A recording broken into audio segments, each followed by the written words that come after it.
1989년 2월 28일 일본 후쿠시마의 조용한 마을 초등학교에 근무하는 23세 여성 A씨는 용변을 보기 위해 학교 옆 교직원 숙소 화장실로 갔다가 무심코 본 변기 안에서 신발 같은 것을 보게 된다. 이를 확인하기 위해 외부에 있는 정화조 쪽을 살피게 되는데 정화조 뚜껑을 열자 거기서 발견된 것은 다름 아닌 죽은 사람의 다리. 도대체 누가 어떤 이유로 이 좁은 정화조로 들어가게 된 것일까?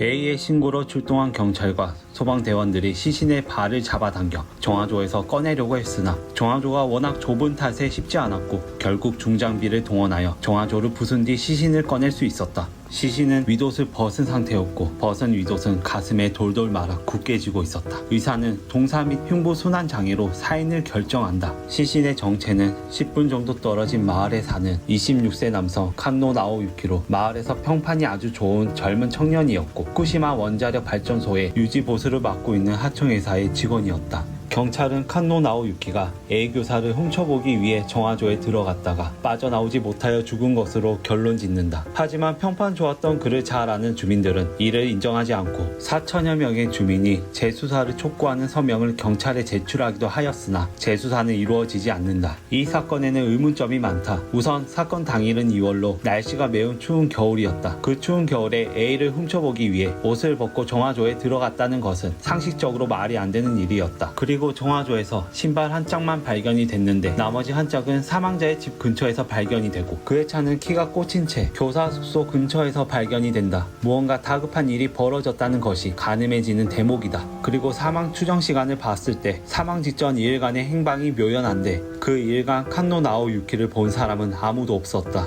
이 사건은 촌장 선거와 관련이 있지 않을까라는 의구심도 있었다. 당시 마을의 평판이 좋던 칸노 나오유키는 한 촌장 후보 측으로부터 찬조 연설을 부탁받았지만 뇌물을 주고받던 당시 선거판에 환멸을 느낀 그는 이를 거절한다. 그로 인해 원한을 품은 선거 관계자가 칸노 나오유키에게 굴욕적인 죽음을 선서한 게 아닐까라는 소문이 있었다. 칸노 나오유키가 사망하기 한 달 전쯤 원자력 발전소에서 사고가 하나 발생했었다. 1988년 연말부터 제순환 펌프에 이상이 있다는 경보가 울렸었지만 이를 무시하고 원자로를 계속 가동했던 결과로 레벨 2에 해당하는 사고가 발생했는데 사고 당시 원래 책임자가 신년 휴가를 떠난 탓에 대리로 책임지고 있던 직원이 이에 대한 책임을 지게 된다. 엄밀하게 말하면 해당 사고의 책임은 해당 직원의 잘못은 아니었으나 도쿄전력 본사에 소환되어 책임을 추궁받았었고 그는 후쿠시마로 돌아오는 길에 우에노역에서 투신 자살을 한다. 그리고 그 직원의 동료가 바로 칸노 나오유키였다.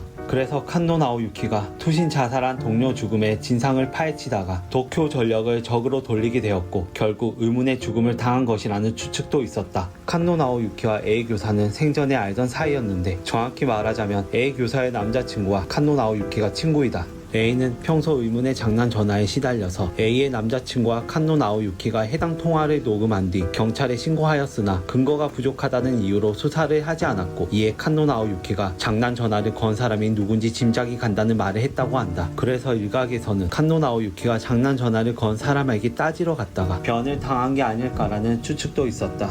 칸노 나오유키는 경찰의 발표처럼 정말 성도착증 환자였던 것일까? 아니면 이 사건의 배후에 우리가 모르는 무언가가 있는 것일까?